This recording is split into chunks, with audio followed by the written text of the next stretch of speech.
On this episode, we speak with Raymond Flowers about losing 292 pounds. We joked about how that's literally a 3 of me. It was such a joy hearing his story and the power of community, commitment, and deciding to start. Get ready to be inspired and equipped with tools on mental perseverance right here on LifeClub.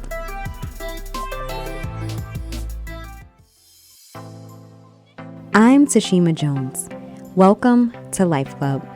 I genuinely believe personal development unlocks the door to the abundant and wonderful life we all already have. I also believe we must be intentional about seeking out that life in order to find and fulfill it. I am so grateful your journey of discovery has led you all the way here.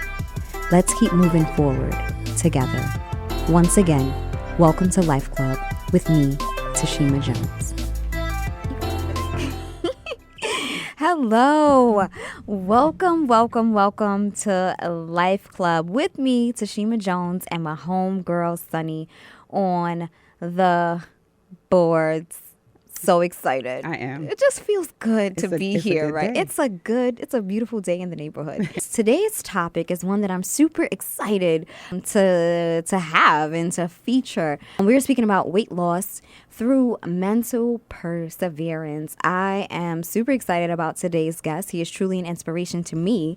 I excitedly share his story and his social media feed with those who may be dealing with weight issues. And truth be told, I even refer to it for myself as a friendly reminder of just how powerful our minds are. It has been like watching the transformation of a caterpillar into a beautiful butterfly. And it's less about the aesthetics, but more about the determination to be healthy, the determination to change your life. Joining us today is Mr. Raymond E.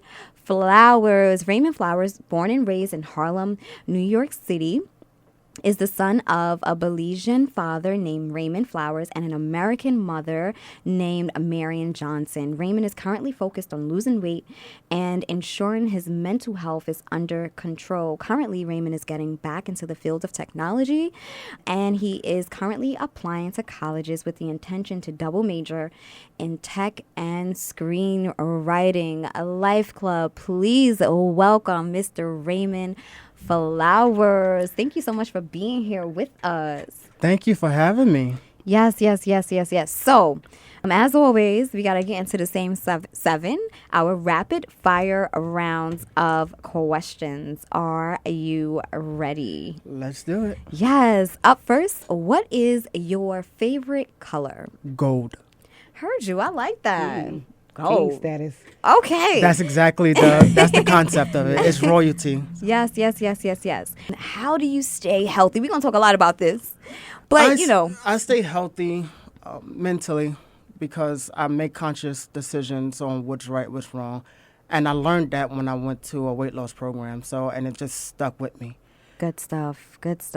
What song best describes your life? Right now, the best song that describes my life right now is Marvin Sapp, Never Would Have Made It. Here we go. I'm not even going to go there. Never would have made it. I'm not even going to go there. Thank you. You're going to have her crying. No, because you know the tears about to drop. Right. So we just going to keep moving forward.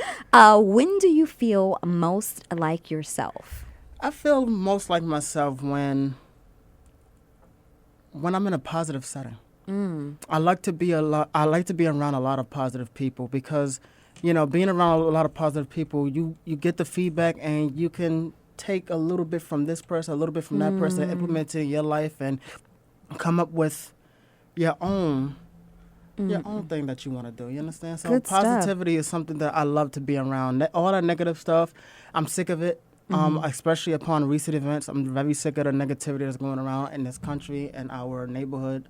And I just want to see us do better. And I want to do better as a human being and as a man. So good stuff. If you could go anywhere in space and time, where would it be and why? I think I would go back to high school. Oh, really? Yes. I would go back to high school because there would be a couple of things that I would change that would lead me to this point that, I would be better off. So, I would give my younger self pretty much the discipline that he needed. Good stuff. And little secret, Raymond and I and Sonny actually went to the same school. Yes. Yay. Yes, Thurgood Marshall. TMA alumni. Yes, heard you. Okay. What advice would you give to your younger self? I would give my younger self, take failure as constructive criticism and use it to build success. That's good. That needs to go on a sticky note in my house. Right. And last but not least, in your own words, what is the definition of life? Life to me is pretty much being meticulous. And the reason why I say being meticulous is because with everything you do in life, you got to show extreme care. When people see that you got care for this or whatever it is that they make you show the passion, you show the interest, and people become interested in it with you. Rather, it's opening a business. People may see like, oh, he's very enthusiastic about it. You know what? I'm going to invest in him. I'm going to invest in him because he talks so passionate about it. He's so charismatic about it. So I would definitely say meticulous would be my definition of life. Good stuff. And, it's definitely a different perspective to have. But when you think about it, life is really in the details, and there's so much that goes into life itself.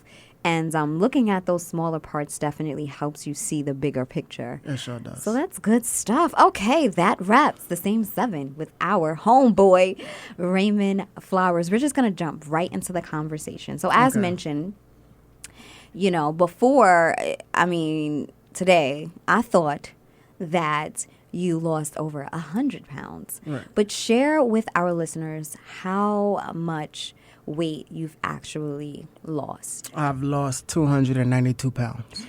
Okay. So, the first time I heard that, I'm calculating. I'm that's 3 of me. Right. So, first of all, and no shade to you because I've been the same weight and height from high school. So, it's a little different. But just, conceptualizing 292 and what that means, that's a really big deal. Yes. It's a really, really a big deal. And how long did it actually take for you to lose 292 pounds? 7 months. Even that, I'm just I want to clap. I'm yo, that's amazing. That's less than the time it takes to form a whole entire human being in a mother's stomach. Right. So, of course, the big question is, how did you actually lose 292 pounds in 7 months? Well, on August 6th of 2018, I underwent a bariatric surgery called the duodenal switch. And it's a part of the gastric bypass. And pretty much what happens is they cut half of your stomach, and then they reattach your stomach they take off your stomach from the small intestine and reattach it to the large intestine for malabsorption. So that's pretty much faster digestion. Okay. And I was going to Planet Fitness diligently every day. Once I got cleared after the surgery, I started going back to the gym, working out day in and day out for about 2 hours, 3 hours every day. And then my eating was different because I had the bariatric surgery, so I couldn't eat a lot of the stuff that I would have normally ate, and I couldn't eat it in abundance. So once I ate in the morning, I wouldn't eat again till probably 2 o'clock, 3 o'clock, just to put something in my stomach. And the quantity of food is very small. It's very small. It's like the size of your hand. Which is honestly the average amount that you should eat. Right. Which is so now, there's a lot of things that I don't eat that my body rejects, literally, like oils. If it's a bad oil, my body rejects it. Okay. So it gets rid of it. And then, so I just started going on my safety net. I just choose a meat and a salad because it's like a safety net for me, you know, because I know I could tolerate a meat and a salad. So, and I love my greens, so I do a lot of salad. So most of the time I'm full just off the salad, and then that's what I eat. And then working out, walking, and that's so what led you to the decision to actually have the surgery? And did you try other things prior to having the surgery? Yes. Prior to surgery, prior to a lot of things, really, I tried to work out. I didn't know how to work out. So not knowing how to work out, I became discouraged. I took that failure as an option to go back to my old ways. And what happened was, it's like, I go to the gym, I'm thinking that as soon as I work out, I'm supposed to see results expeditiously. No. So then now I'm going to McDonald's, I'm getting a Big Mac with french fries and a supersized soda. And just to go uptown and to drink and do stuff, things that wasn't so conducive to the health. And when I regained and when I regrouped and got back onto this journey because of certain individuals, I said, you know what? This will not defeat me. Not this time. You will not defeat me. The devil is a liar. This will not defeat me. I will defeat you. And that's what I did. But it took a lot of patience. It took a lot of knowledge. It took a conglomerate of people to come and help me. And I never forgot. You know, the friends that I still chill with from Thurgood Marsh to this day, they all sat down with me and say, yo, Ray, you know, we love you, but bro, your weight's getting out of control. Their parents, my mother, who consistently cried in my face, my nephews, who told me, said, one of my nephews told me, ran up to me on 125th Street one day and said to me, Uncle, I love you. We want you to lose weight. We don't want you to die like Grandpa. And it hurt my heart for him to have to say that. And you know, growing up, if I would have said something like that, I would have got disciplined. But I'm like, how could I discipline him for saying something that is so true? You know, Naeem, he don't know what he did for me. You know, for him to be, I think at that time, probably 8 or 9 years old, not understanding what he said to me. And it resonated. You know, and to see my older sister, her son, who was born prematurely, in the hospital for 1.5 to 2 years. And I'm like, if he could sit there and fight through all this, Raymond, you could fight. You can, you know, at least let him see you fight, you know. And Josiah don't know that that's what he done for me. He, you know, Jaden and Naeem don't know this is what they've done for me psychologically. Even though their mother, my sister, oh, my God, my sister been on my back for years about my weight. But, you know, after a while, you just don't care. Like, after a while, you know, for me, I just didn't care. And what was the reason for not caring? Was it just because you've tried before and it really didn't work, or were there other things going on? It was one main thing that transpired in my life in 2012 when I lost my father. That was a big shock in my world. It hurt my heart. It's like when he passed away, he took my heart with him, you know. And I didn't know who to trust. I didn't know who to listen to. I was drinking, eating, drinking, eating, drinking, eating, eating, drinking, drinking. And it was like from 2012 to, I would say, 2015, I could barely remember because it was just consumed with so much alcohol, honestly. And I could admit that. It was like I had a problem. And in 2015, that's when my nephew came and said that to me. And I went to a weight loss program, Brookhaven Rehabilitation. And that's when I learned how to work out. That's where I learned how to eat. So speak about that, you know, because it's something that we do, especially when it comes to eating. Like, we just do. We just eat, you know. Eat. But the way you say it just kind of, it sounds very different. Yes. Just, there's a different tone to what you're saying. So it was different because, Tashima, I would go uptown with my friends and we would party. I would come home at 4 o'clock in the morning, might go to the chicken spot to go get chicken. And, you know, they're about to close, so they'll give you, and because I know them, they're giving me the rest of the chicken that's in there so they could go home. And I'll go in that house and I'll eat 5 pieces of chicken. At 4 o'clock in the morning. At 4 o'clock in the morning. To wake up at 10 o'clock, to go to the liquor store to get a bottle of Bacardi, to get another sandwich, eat, and then drink. And that's what I was doing every day. How old were you at that point? I was probably 26, 27 years old. Wow. So when you were doing these things, because, and don't laugh at me, guys, but I literally realized that I'm like a low-key emotional eater. Like, I might eat, like, Raisin Bran or, like, healthy stuff, but I really recognize, like, I've learned to ask myself, why are you eating? You know, because I don't think, sometimes we just bypass our consciousness when it comes to food and certain addictions or certain habits that we've just kind of established, and we don't really understand our behavior. Right. So for me, it was like, if I got a little anxious about something or if I was procrastinating to do something else, I'd just eat. And like I said, it might be celery, it might be broccoli. So I don't necessarily have the effects of unhealthy eating, but the reason why I've eaten there was an issue there. Right. So for you, when you were doing those things, were you conscious of the reason why you were doing it, or was it just like a numbing feeling? It was a numbing feeling because I just wanted to block out that pain for that time. I didn't care. I mean, of course, when you think of something, you know, all right, I just had a piece of chicken earlier. Let me eat some broccoli or whatever. That's you're conscious of what you put in your body. See, you're binge eating unhealthy stuff. Guess what? Your body needs it. Your body wants it. You understand? So how bad is it? But I'm eating greasy food, and I didn't care. I didn't care who told me, yo, you're not supposed to eat. I didn't care. I just wanted to eat. It filled that void. It made the pain go away. I was drinking, and the pain was going away for that time. Knock myself out, then wake up, and that pain is there, and then run back to the liquor store to get another bottle and to get some more food. And I would do that consistently every day. Every day, and of course I lied to my mother, said, I'm not doing that, Ma, but yes, I am. My friends, Justin, Xavier, all of them, they all sat down and spoke with me. Their parents, who loved me to death, all sat down, spoke with me. My best friend, Davian, sat down and spoke to me. And it got to the point where I'm like, something got to give, guess what? And it been times in my house that I'm asleep on my back and I felt a sharp pain in my chest. And I just looking in the sky, I said, well, you know what? Tonight would be a good night to die anyway. So, hey, whatever. Had given up. I had given up on life. I had given up on everything.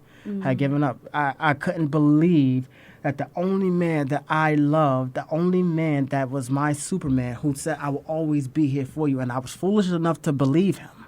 And even though I was grown, I was foolish enough to believe him. Like, yo, my father, how you're gone. And then being in the household that he lived in, and I hear people talking, walking upstairs, I used to pop up, Daddy, Daddy, Daddy. And it was like, he's not here, and it really hurt my heart. It really broke. It was more or less a culture shock, because it would have been a different story if he would have saw me today and then went and saw the man I've become. But he saw me at my bottom, and then it's like, even though he still lived on with me, I wanted him to live this journey with me. And but I had to sit here and become resilient. I had to turn my life back to that man up there. And because I realized when I was going to church, my life was way better. It's when I stopped going to church is when my life started to dwindle down. You understand? So I understood the power of faith and the power of God. And I understood, sometimes you may turn your back on him, but he's going to make you a believer each and every time. And he has. He has. He walked me through this journey. He's walking me through this journey as we speak right now. And I believe that's why I'm here. Okay. Amen. So, right. Yeah, situations are happening. First of all, I just love your authenticity and transparency. Thank you. To actually share your story, and to share how you're growing through it and not just going through it.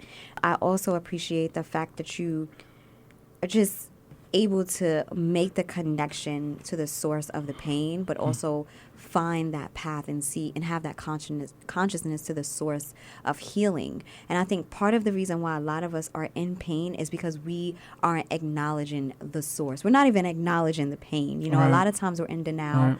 A lot of times we can't even be real with ourselves, let alone real with other people. So I really, really, really appreciate that about you and about your story. You speak a lot about the people who are surrounding you. One of my questions was, how has social media played a role in your pursuit of this goal? Your handle at Raymond_determination. And social media plays a huge role in a lot of our lives, but sometimes we abuse it. And I think what you've done is really, really amazing. So what was that process like of sharing your story with the public? The process the idea was to show people that I was at my max. I was 600 pounds. Look at me now. Let me be your motivation. Look at me now. Hey. Let me be your motivation. I love it. It's I possible. love it. I love it. I'm doing it. So, my mother at one point was big as well. She had got the surgery and she looks great. There's a lot of people I see walking through Harlem and whatnot, and they're huffing and puffing. They're 500 or 600 pounds, and I sometimes I run up on them like, yo, listen, You need help, please take my number here. You understand what I'm saying? Because guess what? I was in your shoes. I was in your shoes where I would take the bus from 7th Avenue or 8th Avenue because the block was just too long. I've been there where you just have to stop walking because you couldn't breathe. You understand? I've been there. I know what you're going through. I'm not going to make fun of you. I'm going to help you. Right. You understand what I'm saying? Because I've been there, and I would never want to see nobody. I wouldn't wish this on my worst enemy. Because it's easy to gain weight, but it's hard to get it off. And the conditions that we get behind it is astronomical. We get diabetes, we get high blood pressure, we get heart disease, etc., and the list goes on. So when I decided to do social media and just show my progress, it was so people who's just like me, who's overweight can see, oh wow, he could do it. And guess what? It don't have to start in the gym. It can start right in your house on a seat. You get 2 5-pound dumbbells and you start lifting up like this. Start lifting up like this. Just build up a little sweat. Every time you sweat, guess what? You're burning some type of calorie, baby. You're burning some type of calorie. But the thing now, my best advice to those who wants to lose weight and who are big, guess what? This is my best advice. Your physical health is great. Your physical health is great, and by all means, you got to do it. But you got to also, one thing I found along my journey is your mental health has to be, they're synonymous with each other. You understand? When I'm going through my process, and my nephew said what he was saying or whatever, and my sister said, you need to go get counseling. Yes, I did. They depression. Right. You understand? This is why I was binging, and this is why I was drinking. I was depressed. Guess what? On this day, I could sit there and say that my head is so clear. I done turned that chapter. I done turned that page to open up this chapter. I'm clear. I don't got no malicious content in my head anymore. I don't got no malice towards nobody. I am so level and clear-minded that my anxiety about what's coming next, I can't wait. You understand what I'm saying? Because like now I feel like nobody can stop me. The only person that can stop me is God, especially if he say, you're moving too quick, boy. You're moving too fast. All right, let me slow you down a little bit. You understand? So I want to be a testament that you can do it. Anything that you want to do in life, you can do it. But guess what? You have to sit down, come up with a plan, and how to execute it. I have a 10-year plan. Right now, I'm working on my first 5 years. So, but I have a 10-year plan, and in these 10 years, I want to do this, and this. But it doesn't. All that other stuff doesn't matter if my health is not under control. Right. So physically, I'm doing good. Mentally, I'm doing good. Why? Because I go to a therapist every week. I go see a psychiatrist every month. You understand? Just to let go. The problems that I had with my family, them 2 years that I don't remember, I spoke about it. I owned my faults. I owned it. You understand? I was irresponsible. I was childish. I took everybody's feedback negative, like, oh, yeah, just down me. I cursed everybody out. I went to my safety net. You understand? There was one place, my aunt and my uncle, they provide a house that it's just open. It's open free. You understand? I could go there and be myself. You know, I chill with my cousin Skip. I chill with my cousin Joy, and we sit there, we party, we talk, we could drink, we could do what we want to do. But that was just an outlet for me just to let go. You understand? They might not know what they were doing for me. And yeah, you know, as family, we argue, we debate, we do this, but, you know, I love them to death. If I ever make it somewhere in the higher echelon, that family is coming with me, with my family. You understand? You know, because she didn't have to open her door and say, yo, you know, welcome. This is a safe haven for you. Yeah. So speak a little bit more about, you know, your mental perseverance and your mental toughness. Was it a culmination of people just showing their love for you that kind of made it click? So that's one part. And then the other part is, as you're going to the gym for 2 to 3 hours a day, what was that like to actually get up and actually get there? What was it like to stay? What were your thoughts, or what were the things that you were speaking to yourself? So,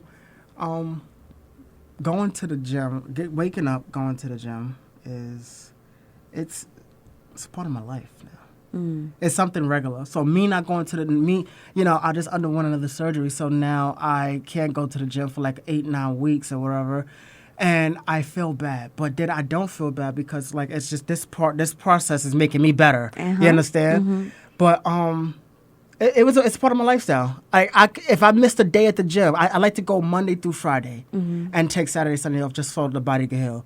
if I miss a day, I felt like I gained 100 pounds and I have to go tomorrow. I got to. You know, it's no if there's a bus about it. And, you know, and thank God I had my friends and family, you know, there with me. So, like, say, for example, we here, and I'm like, guys, I'll meet up with y'all later. I'm going to the gym. My friends would say, go to the gym, Ray. Go ahead. We'll be right here. We'll be right here waiting for you. Or one of them will come with me. Like, we're going to go to the gym together, even if I'm your video man. You understand what I'm saying? Just to give me that motivation, you know? So, you know, my friend, like, you know, so going there was just something, it's like the back of my hand. I got to go. Now, going in now, I done met a lot of people who've been watching me that I never spoke to a day in my life. Approach me and say, yo, you're doing your thing, man. Keep it up. I love what you're doing. You understand? I done met so many other friends in there now.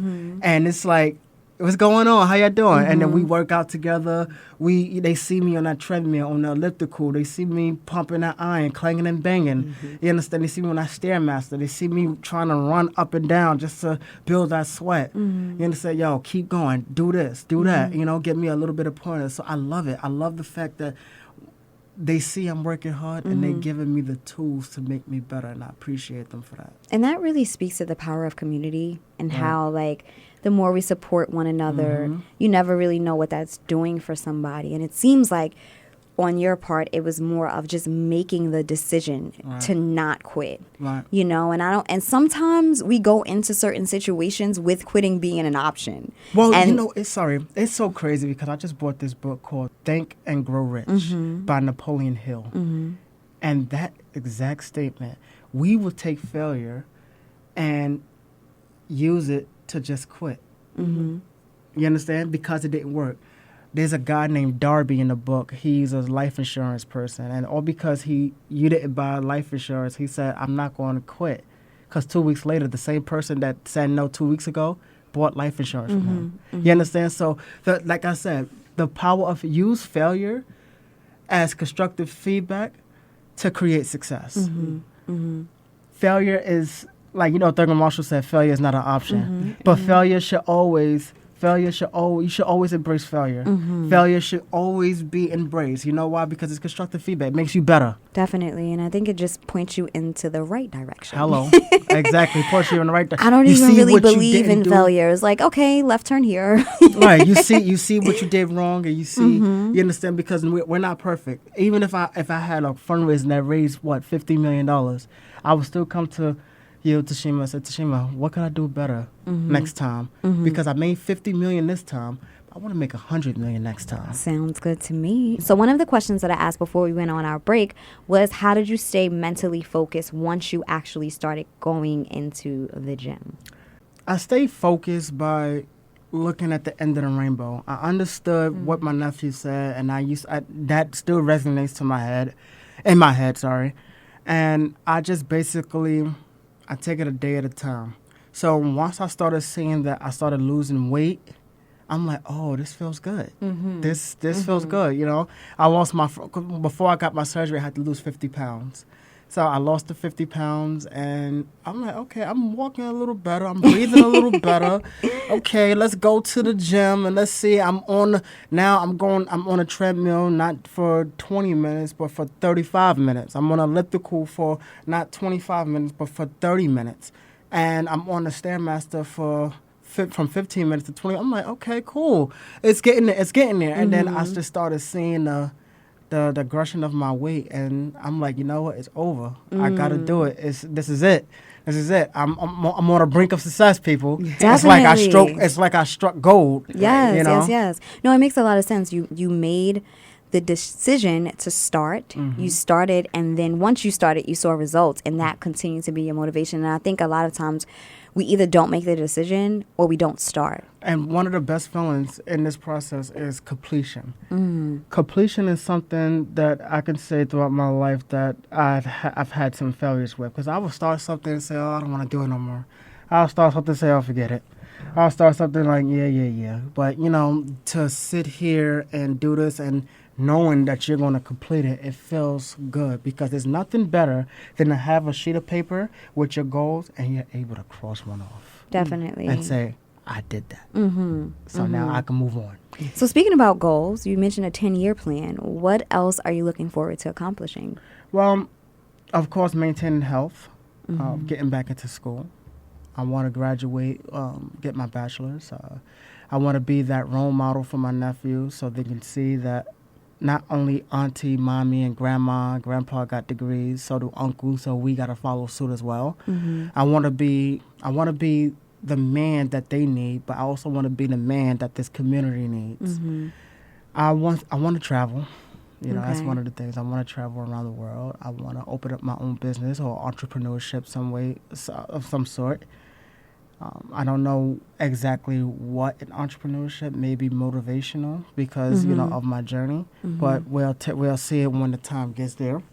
And what else? I want to settle down and have a family. Heard you. You know, no time soon. No time Raymond soon. is looking. He's still dating. Yeah, still dating. I'm not saying that, you know, if I meet a girl today, I'm gonna drop on that knee tomorrow. But He's you know, open. You're open. yeah, I'm open to It's a conversation. You know, it's a conversation. Long Hashtag Raymond needs a boo. Long walks to the gym. Right, you know, we could do this together. You know, we could do this together. You got a problem? Maybe I got your back. You know, Good stuff. And how do you see yourself maintaining this new lifestyle and see yourself keeping the weight off? And what are some of the strategies that you may have, you know, just moving forward when it comes to your anything you health? do in life, you gotta have perseverance. So that's one. Two, I gotta make sure that my mental health is at its all-time best, because when your mental health, it can cloud your judgment, cloud your mind, and there's things that you do under stress or under depression or under wherever it is that you're going through at the time. It can cause a setback.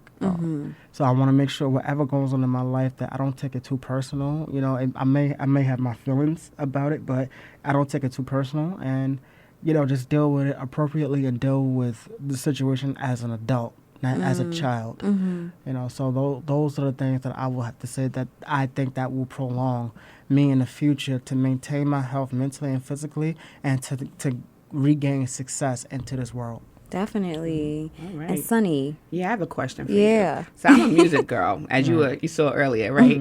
What is on your playlist? What are you listening to in the gym that gets you motivated, that gets you pumped, and when you play it, you like, yeah, right, I'm ready to kill this treadmill. Let's go. All right, so you know, on my playlist, I got Godsmack, I Stand Alone. I got Jelly Roll, Only. I have some rap, Casanova, Gripped Up, Don't Run. Okay. I got a little bit of Beyonce in there too, like Love on Top. That's like the only person I know that you just mentioned. But carry on. Go ahead. But carry on. I got a little Beyonce, Love on Top, because you know the beat and all that stuff is pretty fast. So I like to anything fast tempo. Right. I like to deal with. So I don't know what else I have here, but I have some rock. I have some.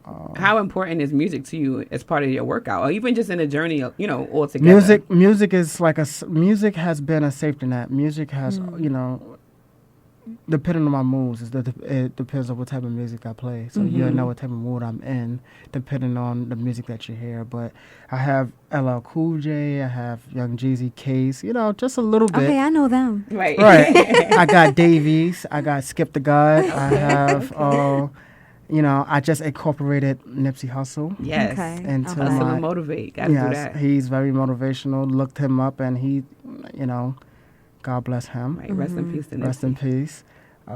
Black Street.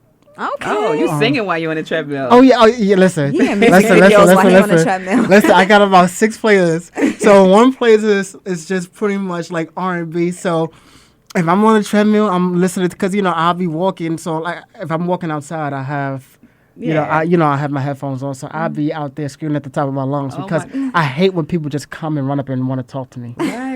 I don't like that. You know, I don't know you. And then some people just have the nerve to be like, do you want to lose weight? We got to listen, ma'am. I don't like. I understand what you're trying to do with the Herbalife stuff and all that stuff, but I'm on it thank already. you. I'm on that. I'm on that type of time. So, Right. but with that being said, lifting weights. It's pretty much like it's anything fast tempo. I need something that's going to put like Eye of the Tiger. Because I'm lifting heavy and I'm doing all that stuff. So, If you could give one piece of advice to any of our listeners who have a certain goal, whether it's weight loss or anything in general, what would that advice be? Figure out your approach. Okay. Figure out your approach. Or if, you know, it's one of them things. It's like, you know how a bunch of people say, "Oh, I want that BMW." How you gonna get it? I want that Benz. How you gonna get it? Okay. Figure out your approach. Sit down, write out a strategy. Like, well, if I save this, this, and this, and this a month, sacrifice this, partying and drinking and smoking and whatever it is that you're doing, and save this, you get that BMW. Next year, like once I get a job and start saving, next year I want a Dodge Charger. So I already know how to get it. You understand? I'm gonna work. I'm going to save my money. I'm going to get my apartment first. Then once I see what the bills is looking like, then, all right, cool. If I save this, and this every month, guess what? I have my Dodge Charger. I like that. Figure out your approach. Where can everybody stay connected to you? Well, my Instagram is Raymond_determination, and my Facebook is Ray Rose, Rozay. Perfect. Thank you so much, Raymond, for being part of Life Club with Tashima Jones and my homegirl, Sunny, on the boards. We totally appreciate you, and we just look forward to the next 10 years and beyond. Yes. Thank you so, so much. Thank you for having me, ladies. Of course. Sunny, where can everybody find you? You guys can find me on Instagram under I am Sunny Savage. Sounds good. And you can find me on TashimaJones.com. All of my social media and contact information can be found there. Until next time, remember your greatness. Talk soon.